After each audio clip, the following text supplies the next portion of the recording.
How are you? Good to see you today. So, some of this was brought on today's discussion because Zach and Trill, they've been door knocking and they've encountered many renters, as a matter of fact, in the farm area that they're working with. And when I saw Zach at Holden's open house, he was saying, I ran into a lot of renters, not exactly sure maybe what to say or how to approach them. So we put together a number of scripts when door knocking and you encounter people that are actually renting. I think you may have scripts for people that own the property, but more of the emphasis today will be on renters when you're door knocking or speaking to anyone who's a renter. And then we'll transition from there in regards to discussing how we get a client, whether it's someone that owns property or a renter, to sign the buyer representation agreement.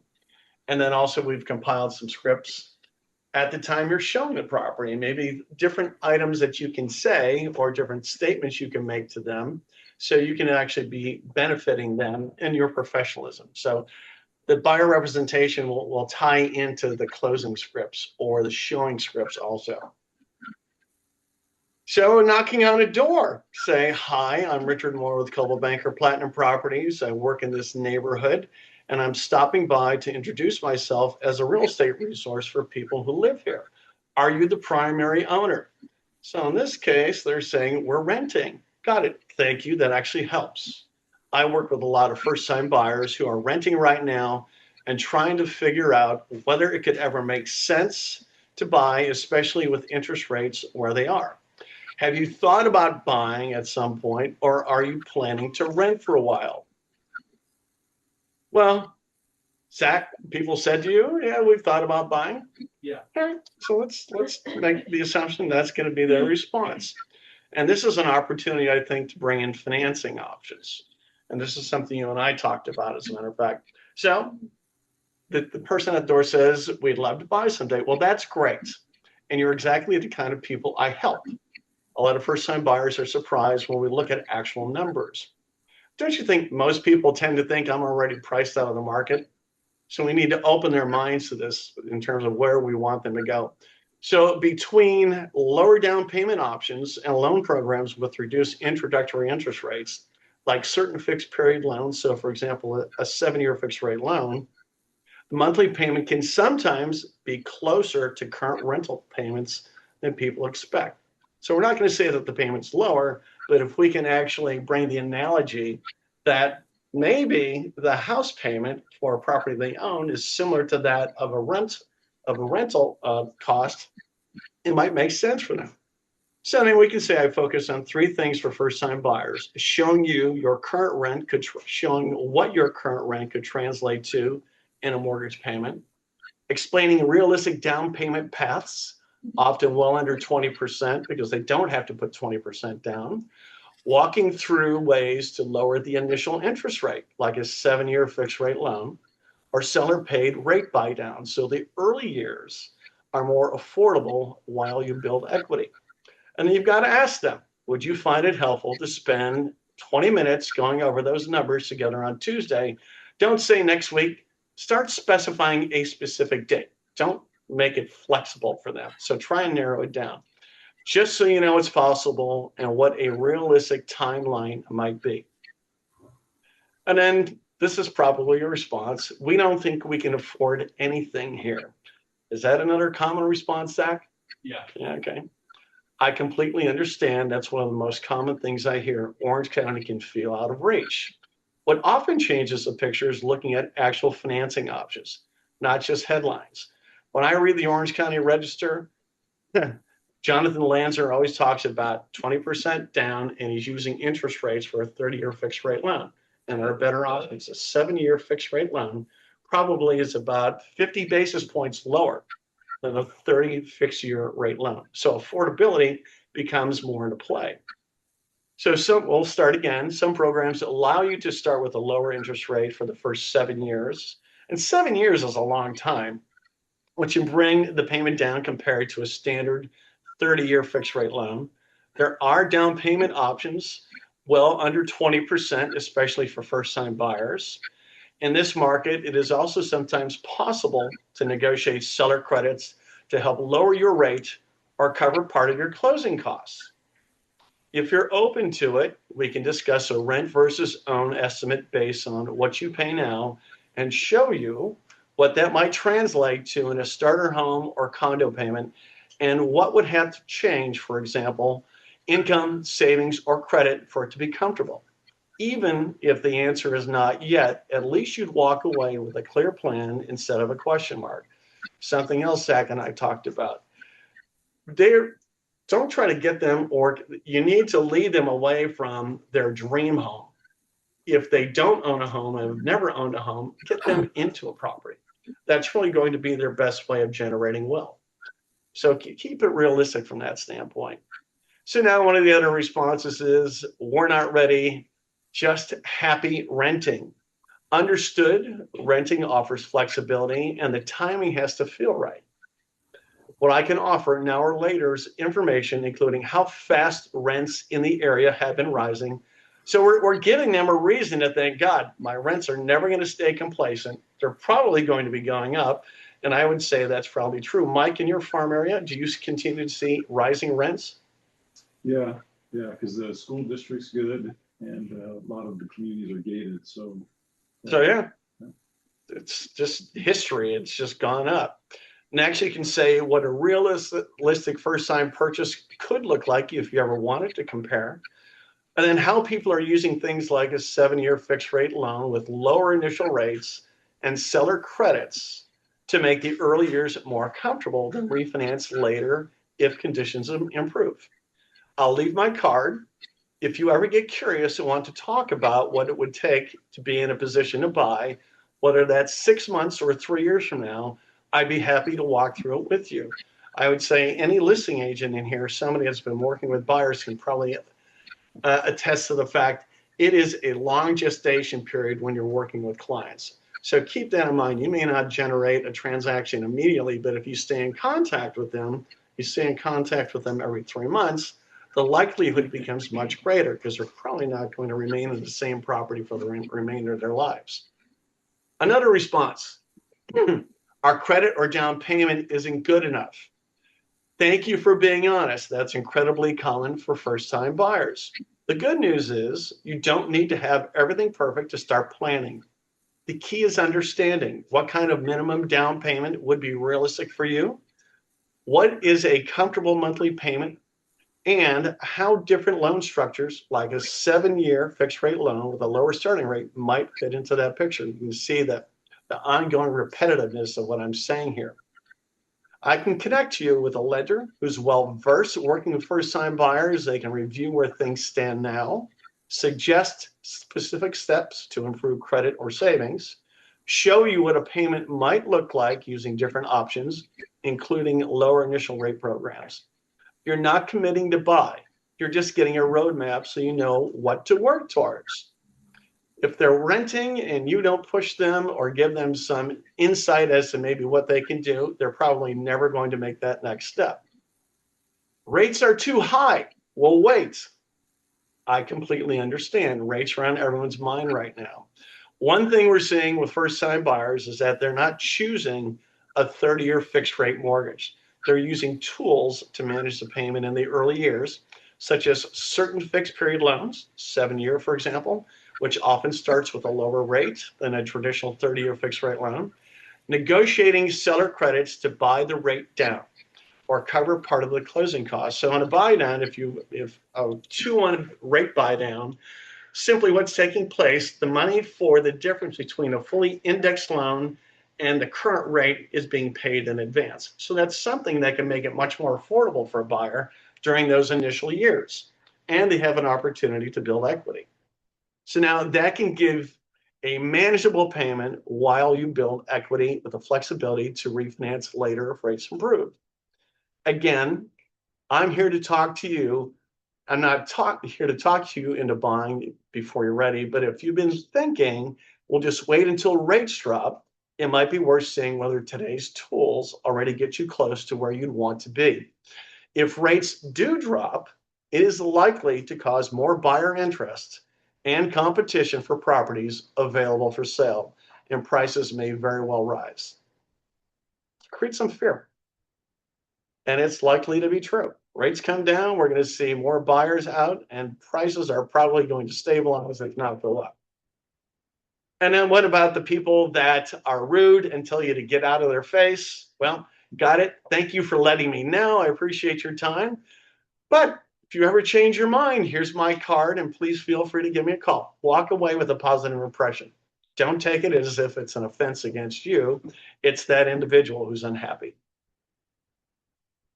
Then another response, we'll never be able to buy here. Don't waste your time. I hear that a lot, and I truly understand why it feels that way. I won't keep you, but if you want a straight look at the numbers, even if the conclusion is not yet, I'd be happy to walk through them with you, including some of the lower rate options that didn't exist a few years ago. Thanks for opening the door. I'll let you get back to your day. So I don't have these things memorized, but I think if you use them, a lot of it's repetitive. So you become more and more accustomed to maybe what an appropriate response is. And that's what we're hoping to do here. So what about if they actually have some curiosity? It sounds like you're at least curious, which is the perfect place to start. Here's what I suggest. I'll put together a short first-time buyer snapshot for you. What starter prices look like nearby, example payments using both a traditional 30-year fixed rate loan and a 7-year fixed rate loan with a lower initial rate and some down payment scenarios. If it still feels interesting to you after you review it, we can set up a brief meeting or call to talk through your situation and see whether it's something to plan for soon over a longer lifetime or timeline. What's the best number I can reach you at? Are you flipping through these lines as we go through? Thank you very much. Next, buyer consultation. So none of those scripts are overwhelming. I don't think it's anything that anybody shouldn't feel comfortable not saying. Would you agree with that? Mm-hmm. Okay, great. Thank you. So now, obviously, when we work with buyers, we want them to sign a buyer representation agreement. And I'm still running into issues with people who are showing property, not necessarily from this office. And then I had a recent case in which the buyer who was shown a property by a Redfin agent then lost that buyer to one of our agents. And the question is, of course, is there a procuring cause claim? Well, their Redfin agent's going to have a very difficult time filing a claim against our agent, knowing that they never signed a buyer representation agreement and were violating the law by showing property. And this is not a lease, this is a purchase transaction. So why even take that chance? But now we need to still convince the client why they're going to sign this buyer representation agreement. So we can go into framing the market. Orange County has shifted into a much balanced, even slightly buyer favored environment compared with the last few years. We're seeing more inventory, longer days on market, and sellers who are more realistic and negotiable on both price and terms. That creates real opportunity for buyers who are prepared and well represented, especially on price, credits, and repairs. So I haven't asked them to sign anything at first, but yet I'm trying to lay the groundwork in regards to why they should be prepared if they are actually going to begin looking. So what you can say is, my role is not simply to open doors, it's to identify the right opportunities, analyze value so you don't overpay in a changing market, and negotiate price, credits, repairs, and timing in your favor. To do that correctly and to comply with current California law, we work together under a written buyer representation agreement, just as sellers do under a listing. So we're giving an analogy. Sellers had to sign a listing contract. Now everybody is required to sign a buyer representation agreement if we're going to be representing them or even showing them property or providing any type of substantive services. If we're giving them a CMA, for example, theoretically, we should have a buyer representation agreement signed. So now we do need to explain the BRBC to them. And we can just simply say the document I use is the car buyer representation and broker compensation agreement, also known as the BRBC. So in practical terms, it does 4 things. It confirms that I represent you, not the seller. It outlines exactly what I will do on your behalf throughout the process. It explains how my compensation works and how we will seek to have it covered, typically through the seller side. So address that already. And it sets clear expectations around time frame and scope so there are no surprises later. It's not about locking you into something you don't understand. It's about transparency and professionalism for both of us. Does that sound terribly difficult to present to somebody? And then the next objection, I don't want to be locked in. I completely understand not wanting to be locked into a relationship that doesn't feel like a good fit. That's why I keep the agreement time limited and specific. We can start with, for example, no more than 90 days and limited to the area and price range we've discussed. Now, we already know if it's an individual, it can't exceed 90 days already. But I think framing it saying we're going to just limit it to 90 days might make it more acceptable for them. Now, if it's an entity, an LLC or something like that, the period could be for more than 90 days. But let's make it sound like 90 days is no time at all. And it really isn't much time when you're working with the buyer. Plus, there are cancellation clauses in there, but I don't know if that's necessary. We get into that discussion at this point in time. If at any point you feel I'm not communicating, not adding value, or it simply isn't working, we address it. Don't say I'm going to cancel it. My goal is to earn your commitment, not trap you. Would a clearly defined 90-day commitment feel reasonable so we can move forward together? Obviously, we want them to sign. And now the next objection. Why do I have to assign anything buyers never used to? You're right. Historically, buyers often worked informally with agents, while sellers always signed written listing agreements. Today, California regulators and the California Association of Realtors require written clarity for both sides of a transaction as to who represents whom, what services are being provided, and how compensation will be handled. The BRBC simply puts that in writing. It protects you from misunderstandings, ensures your interests are clearly represented, and avoids surprises about compensation at closing. It's the same level of professionalism sellers have always received, now extended to buyers. I think one of the biggest issues that buyers have, sellers have, there's always something that's unexpected coming up. And I think we want to emphasize that this is now going to limit, you're not going to be paying me any more than what is on that agreement. So you should feel rest assured in terms of what we're describing here. And then another objection, can't you just get paid from the seller? In many cases, yes. The intention is that my compensation comes from the seller side. The agreement does not mean you automatically write me a check. It states what my compensation should be for representing you, and the fact that we'll first seek to have the seller that paid by the seller or structured through concessions in the offer. If a particular property doesn't offer adequate compensation, we adjust the offer structure or request a credit, or you may pay the difference. Nothing is hidden or assumed. Now, that last part of the line, or you may pay the difference, that's something that Maria gave me. That's how she approaches people. So it's, from my perspective, when she said that, I thought, that's brilliant. It really softens the whole presentation.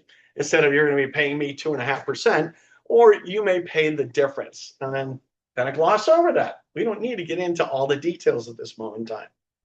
Yeah, because 0.5% is nothing to somebody that's already at a 2.5. Yes. Someone else paying the major part of it. Mm-hmm.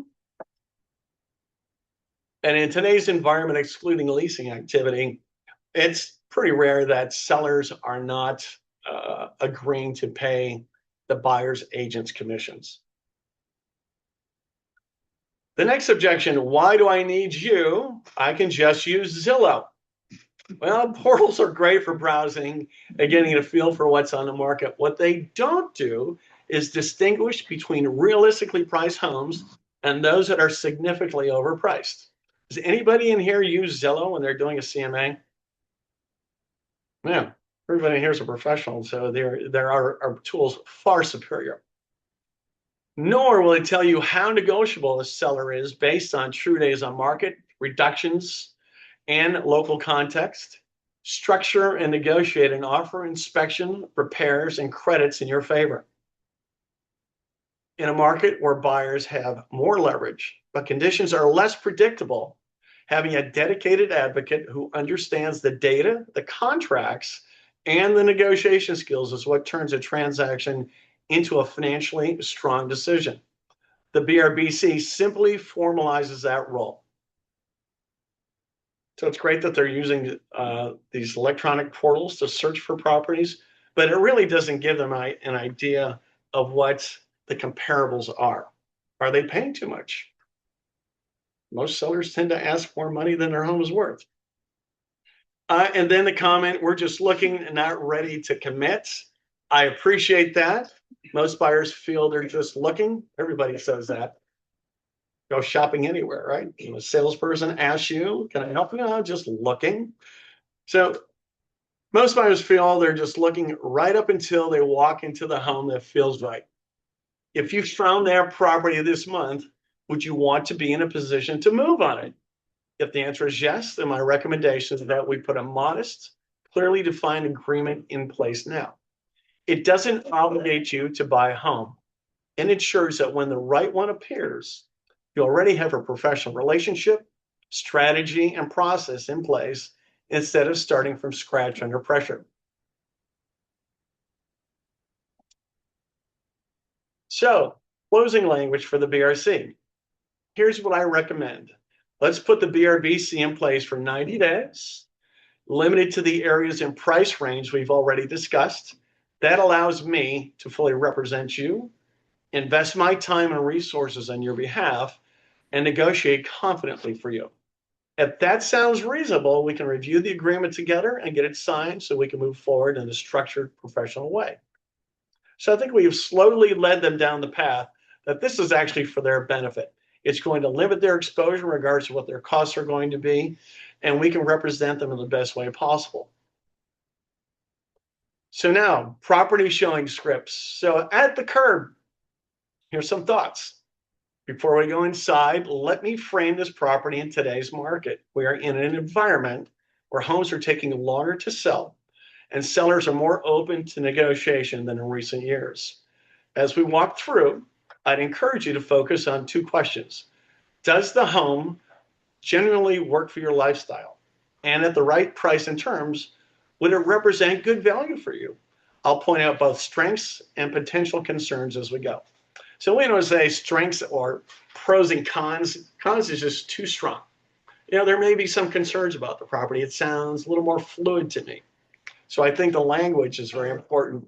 When we had the representative from Lennar in here, she's sold who knows how many homes, and that was something that she made mention to everybody in the office. Don't point out anything that's negative. Don't make any kind of comments like that. Let them make their own decisions in regards to that. And if it's a concern that you can address, obviously you'll want to address that, and that's what you should be doing. And then property showings, when in the main living area, you might say something like, this is usually the point where people start to imagine their life in the home and decide whether it feels like a true contender.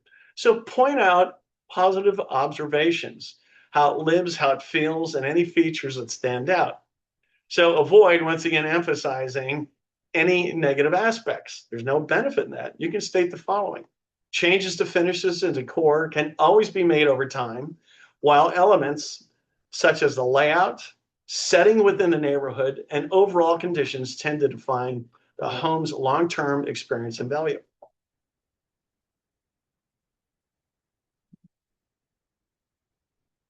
If anyone has any comments they'd like to make or add to this, it's always very helpful. So pricing and days on market. As a reference point, this home has been on the market for approximately, say, 180 days. In the current Orange County market, that often indicates either an initial pricing issue or a seller who is likely now more motivated to work with the right buyer. What do we think when it's been on the market for a long time? There's something wrong. Let's not tell them that. But let's use that as a way to tell the buyer that, hey, seller's going to be more motivated because it's been on the market for a period of time. If the home is a fit for you, we can use that information as part of our negotiation strategy.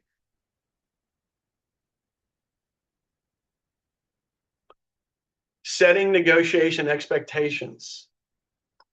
Sometimes we see offers that are 20% below probably the actual value of the home. And of course, it's a waste of your time and the seller's time.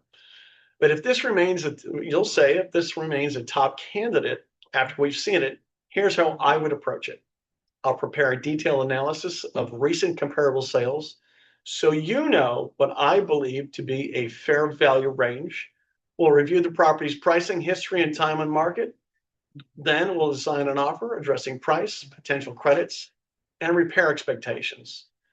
The objective is not simply to secure the property, but to secure it on terms that make financial sense for you. What do buyers care about and sellers care about? Themselves, and nothing more than that. And that's what we're trying to emphasize. So, property showings when buyers are quiet or uncertain. I can see you're taking everything in, which is good. On a scale of 1 to 10, where 10 means I'd be disappointed if we lost this home, and 1 means not for us at all, where does this property fall for you? So, do they have an emotional attachment to it? Not, do you like it or not? Is it attractive or not?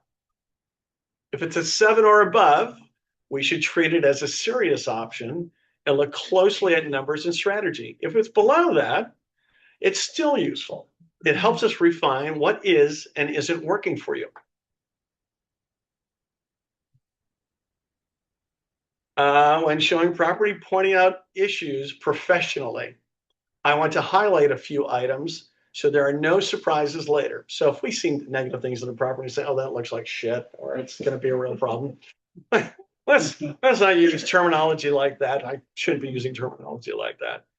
But I'm noticing an older roof, original windows, grading, possibly moisture or staining. So these are not necessarily reasons to walk away, but they are reasons to order appropriate inspections and use the findings to negotiate repairs or credits if we move forward. In this market, sellers are generally more open to those discussions, and part of my role is to convert potential issues into leverage rather than unexpected expenses. So we're not telling them to not buy this house because of things that we don't like. We may be pointing out what could be deficiencies in the property, but we're going to use that in a positive manner to negotiate a better price or credits that will benefit our client. And then tying back to your representation agreement, this is where having a defined, this is what you should be saying to them. This is where having a defined agency relationship really matters, because I'm engaged specifically to represent your interests. I can be completely candid about what I see, what concerns me, and how far I think we can reasonably push in negotiations. The listing agent's obligation is to the seller. My obligation as your representative is to ensure you make a well-informed decision and secure the best terms available. So emphasize the reason once again why they're not using the listing agent and why they've chosen to sign with you. So how about when they like the home but they're hesitant? You might say something like, sounds like this home is a strong possibility for you, and hesitation is completely normal. Good properties, even in a slower market, still attract attention. Here's a balanced way to proceed. I'll prepare a full valuation analysis so you know what I would list this home for if I were representing the seller. We'll review that together and determine an offer strategy that you are comfortable with. And then after reviewing the data, this remains your top choice, we can move forward with an offer. An offer that reflects both your comfort level and current market realities. So the term current market realities, it doesn't mean we offer 20% below, but they should be looking realistically at what our offer should consist of. That way you're making an informed decision. So when people want to think about it, how often does that happen? Right? They're always saying, oh, yeah, let us think about it. Well, and I think, I notice in all these scripts, we're always acknowledging them. So we're not just looking the other way and not acknowledging whatever their comments are. And you might say something like, I completely respect the need to think things through. At the same time, the market operates on its own timeline. What I recommend is this. We leave. I send you the relevant comparables and concise summary of pros and potential concerns, not cons, but concerns. If after reviewing that, the home is still among your top two, we either schedule a second showing or discuss an offer strategy. That gives you the benefit of reflection and an organized plan rather than open-ended indecision. Now, if you're showing a property and you don't have a representation agreement, you're still now, if they find something they want, you're going to have to go through that entire process of getting them to sign, or you're going to lose them to somebody else.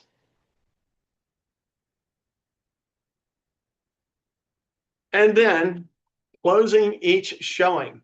Before we head to the next property, let's capture your impression while they're fresh. What stood out positively for you?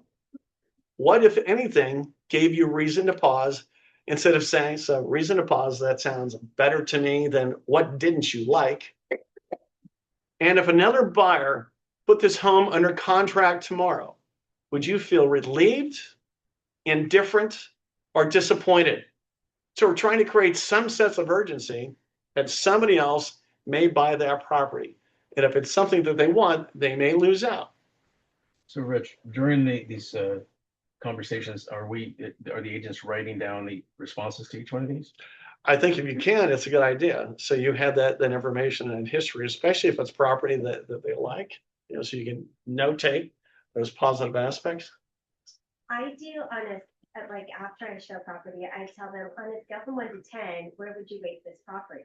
Because then for me, it kind of gives me like, all right, they really like it. And I feel like anything over a 7 is something that you can always revisit and kind of see why it is that they like that property or not. And then it helps you remove the other properties that are like not so good for a future. Yes. Exactly what we're suggesting here. So when you ask them to rate the property, what is their basis for it? Or you just say, just give me a number. You really like it or you don't like it? Well, they'll give you more information. It will. They always say, well, I feel like it's a 7 because of the this. And then, just kind of, and then if it's a couple, a husband and wife, then they're like, well, what do you think? And then which one is the one. You kind of try to like find out which one's the one that actually really likes the property. And then obviously the one that's like more of the decision maker, you kind of like, okay, he liked that one more, or she liked that one more, kind of thing. Do you record any of the information as you're going along? I write it down on my notes. Yeah. So I always have like my notes of like the properties that we're going to see, and then they have like a sheet too, like the customer printout on the MLS. And then I have my own where I'm writing down, okay, that was a 7 or that one was an 8. And then, you can kind of go back later and say, oh, okay, well, we're not going to go see the ones that they're sending me now because the last one was a 4. Yeah. Right? Why are we going to wait? So you can narrow it down. Do you actually give them, I'm just curious, a binder, or you just hand them the MLS printouts? Order of the properties that we're going to go see. Okay. And then, for them to write their notes as well. Do you limit the number of properties you're showing at one time? Yeah. No more than 4 or 5. Good answer. Yeah, because after the 4th one, I feel like they get lost, and all the properties seem the same. And oh yeah, what was that one?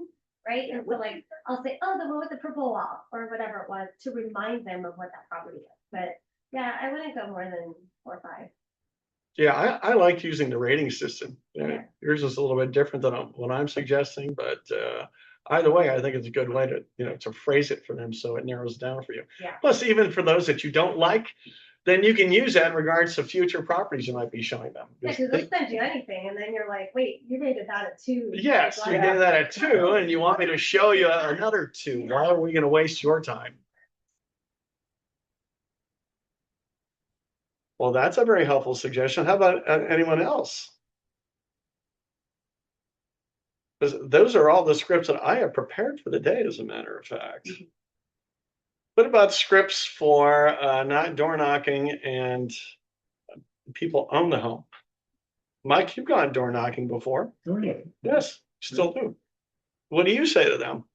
So I usually say, my name is Mike with Coldwell Banker Platinum Properties. Do you know of anyone that's been thinking about selling? And if they say no, I say, well, I usually drop something off and I show the comparable sales for their home. And I'll say, hey, here's a list of comparable sales. Your model would probably be 2 million today. And what I try to get them to do is give me their email address so I can email that to them. Because the email address is kind of exclusive. Yeah. That's the advantage of door knocking. You get something that no other agent would have. And when I first started, I got out of 2,000 homes, I got about 1,300 email addresses. And then once a month, or it's twice a month, I'd send them the comps, just drip on them.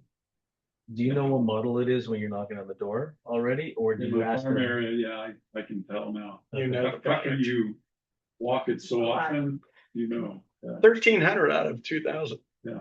It's impressive. Now, if they say, yeah, we've been thinking about it, what do you think you could get for us? Mhm. Well, then I'd say, well, I have the comparables here. I haven't seen the inside of your house. Can I come in and take a quick look? And if they say, no, we're busy, but how about some other time? Then I'll set up an official appointment. But it's happened quite a few times where they invite me in to take a look. That at that very moment in time. Yeah. So it's hard to get, you don't want to give them a specific price. So you have to kind of say, well, let me run the comparables again and then we can meet again. Or if I say, yeah, for sure, we can get 2.5. Really? And I go, yeah, I have a contract with me right here. I rarely have that with me, but When you've been invited into their homes, do they bring up commissions at that point in time? the initial meeting, maybe half the time Mhm. they do. If they're really serious, they'll bring that up. But most of the time, they say, yeah, come on in, take a look. What do you think? And then I'll say, what's your time frame? They say, well, if we get the price we want, we'll move. Those are a little trickier. Yeah. But if they say, yeah, we got 2 more months before our kids graduate, so we're looking about 3 months from now. And then I'll say, yeah, I think we should do this and this and this to make it look spiffy, and I can schedule my photographers in a couple days. And that's when you really know that they're serious. Once they start saying, yeah, bring your photographer over next week. Sure. On your listing presentations, do you offer to pay for certain repairs, painting, carpet cleaning, or is it based upon the type of response you're getting from a seller? Yeah, I usually don't offer that up front. If I think the carpet needs to be replaced, I tell them, hey, listen, when you sell your property, the price you pay for your carpet's going to be about 30% less because you can deduct it off your basis or add it to your basis for the house.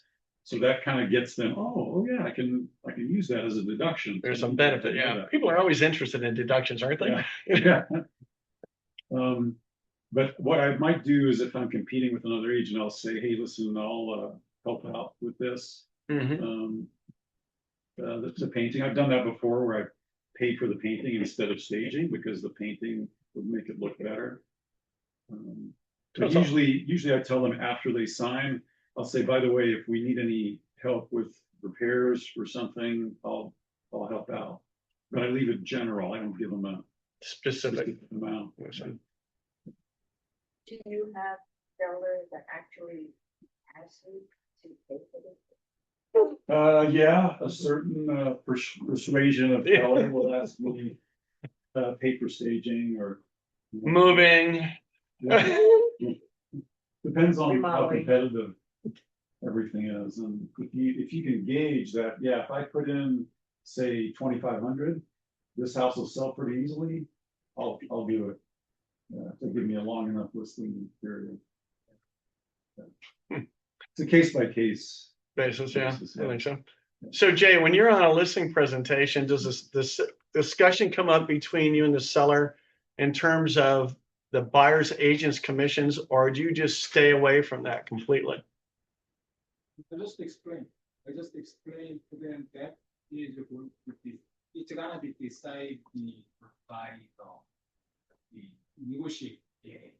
So it can be 3%, 2.5%, whatever something like that. So I just make one picture, the home and commission, okay, for example, the home sold out 3 million and 2.5% commission, and just the home is just 4 million and 6% commission, or home sold 2 million and the 0% commission, something like it. I have about 2 or 3 examples. Mhm. Then it's another gray area that you're gonna decide it later. So of course, the seller side, their goal is to make just more money, right? So high commission and the lower price of the offer, or the lower price offer, the way the lower commission is better, best, but the the lower offer price and the higher commission, whatever something is going to become up.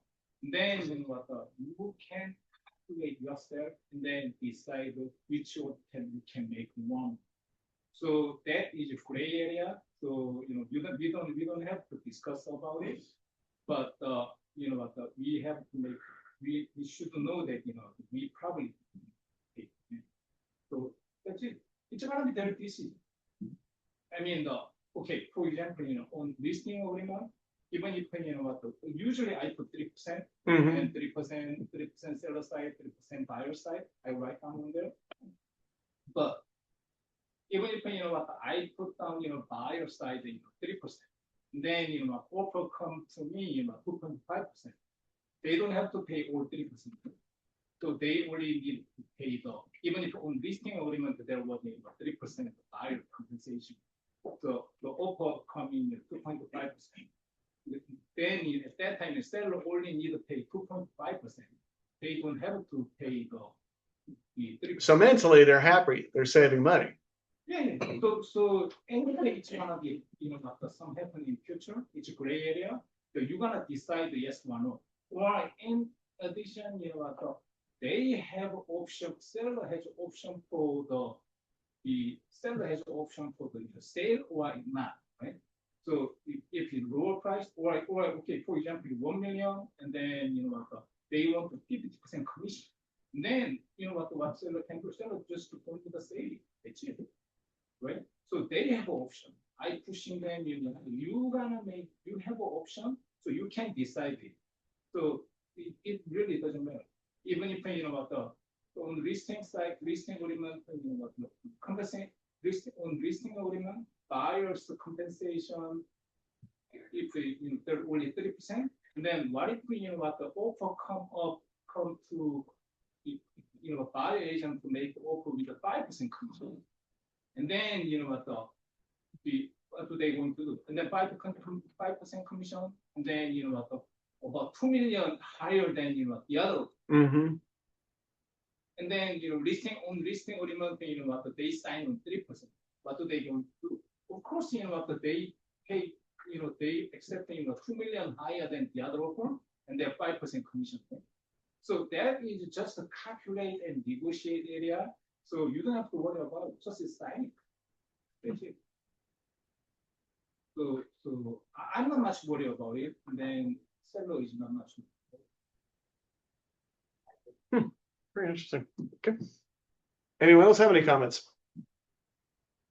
And if you were in at Mary's presentation last Thursday, and if you're door knocking, one thing that she suggested, and she said she still sees it happening all the time today, probably with properties that sold in the last 7 years, most people have taken or vested their property as joint tenants with right of survivorship.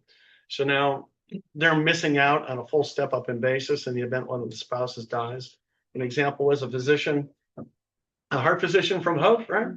Bought the house 7 years ago or so. Yeah, at 2 million. At 2 million, and now he's going to be paying $1 million in tax because he's only getting a 50% step up of basis, following the demise of his spouse.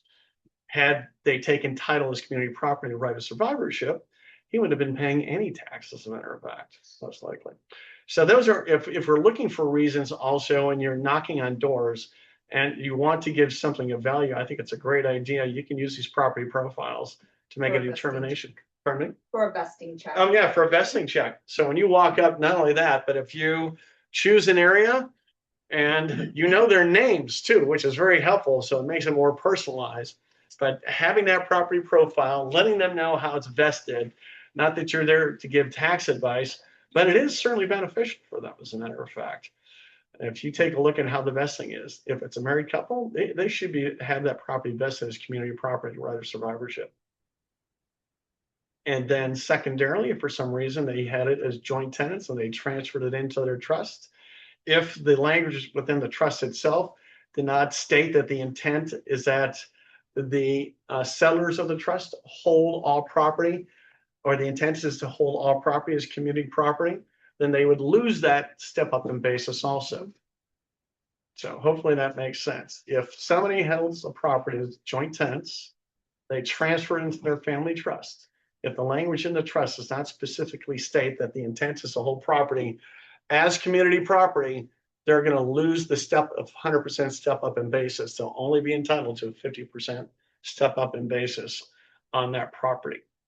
So the tax implications are severe, but it's something that's great. And what was interesting that Mary said to me, if you knock on a door and somebody's holding their property as joint tenants, you might even say, well, do you have children? Do you have friends?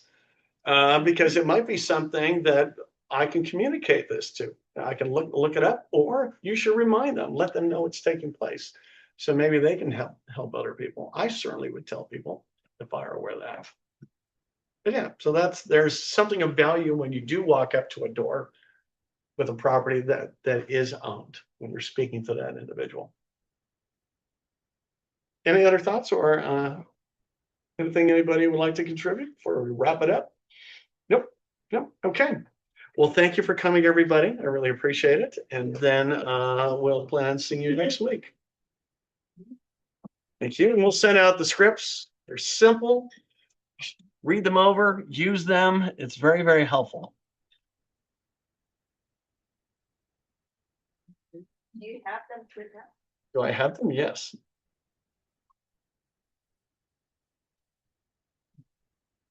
We'll just send it out to everybody.